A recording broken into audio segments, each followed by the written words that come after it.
What would you risk for freedom? For one man, the answer was everything. His journey from a dark slave cabin to the heart of America's fight for justice will leave you speechless. From chains to the White House, this is the man who faced presidents, defied a nation's sins, and proved that courage could rewrite history. The cold wind whistled through the gaps in the walls of a small wooden cabin in Maryland.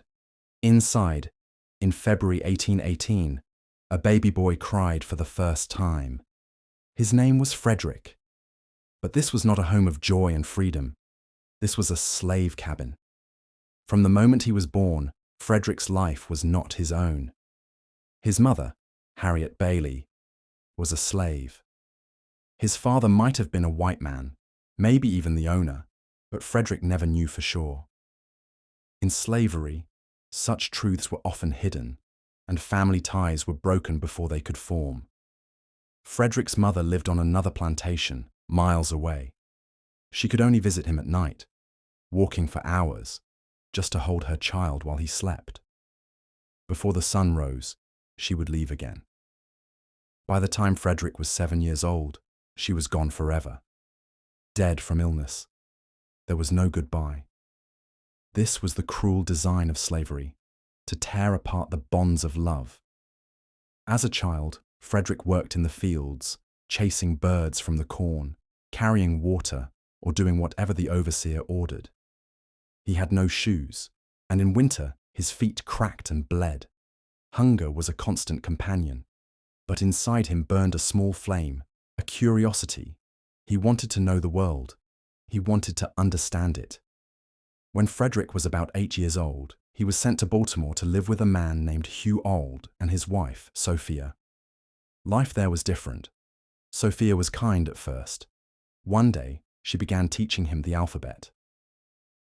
A, B, C, she smiled.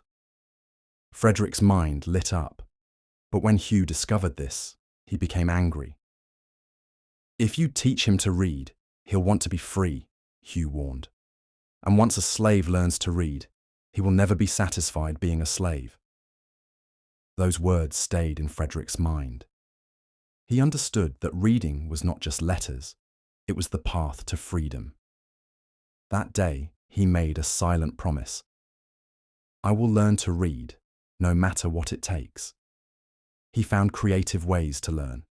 He befriended poor white boys in the streets and traded bread for lessons. He picked up scraps of newspapers, studied signs, and slowly taught himself. Every new word was like unlocking a door. But knowledge was a double-edged sword. It brought hope, but also pain. The more he read, the more he saw the injustice of slavery. Back on the plantation, Frederick faced a slave breaker named Edward Covey. Covey's job was to crush the spirit of rebellious slaves. He whipped Frederick often, but one hot summer day, after another cruel beating, Frederick fought back. The struggle lasted for hours. In the end, Covey never touched him again. Frederick was still a slave, but his spirit was unbroken. Frederick began secretly teaching other slaves to read, using the Bible. Every Sunday, they gathered in the woods. For them, learning was dangerous, but it was also a step toward freedom. At 20, Frederick tried to escape with friends. They were caught and jailed, but he refused to give up. In 1838, he disguised himself as a sailor, carrying borrowed papers. Heart-pounding, he took a train, then a steamboat, then another train, each moment fearing discovery. Finally, in New York City, he was free. And before I continue, if you are feeling inspired by Frederick's courage and you want more powerful true stories like this, please subscribe to my channel and share your thoughts in the comments. Your support helps bring these untold stories to more people.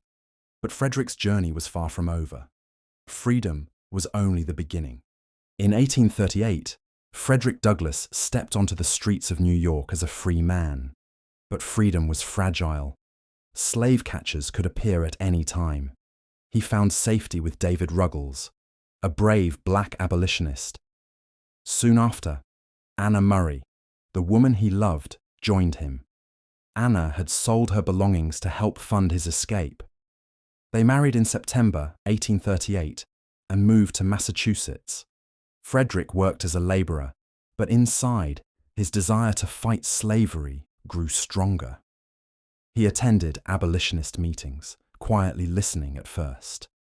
Then one day, at a gathering in Nantucket, the famous abolitionist William Lloyd Garrison invited him to speak. Nervous, Frederick stood before the crowd and told his story. His voice shook with emotion, and his words hit the audience like a lightning strike. People were moved, some to tears. Soon, Frederick became one of the most powerful voices in the anti-slavery society. He traveled across the North, speaking to packed halls. Some doubted that such an eloquent man could have been a slave. To prove his truth, Frederick wrote his autobiography in 1845, Narrative of the Life of Frederick Douglass, an American Slave. It became a bestseller, but it also put him in danger, revealing the name of his former master. To escape capture, he went to Britain and Ireland, where he was treated with respect as a man, not as property. Supporters there raised money to legally buy his freedom. In 1847, Frederick returned to the United States as a free man, forever. He launched a newspaper, the North Star, spreading messages of equality. Right is of no sex, truth is of no color. God is the Father of us all, and we are all brethren. When the Civil War began in 1861, Frederick urged President Abraham Lincoln to allow black men to fight for the Union. His own sons joined the famous 54th Massachusetts Regiment. The Emancipation Proclamation in 1863 changed the nation, but Frederick knew the fight wasn't over. Freedom without equality was incomplete. After the war, Frederick continued to speak and write for civil rights and women's rights. He served in government positions and never stopped pushing for justice. His life's journey, from a child born into slavery to a respected statesman, proved that education and courage could break even the strongest chains. In 1895, at the age of 77, Frederick Douglass passed away. But his voice still echoes. It is easier to build strong children than to repair broken men. His story is a reminder that no matter where you start, you can rise to greatness.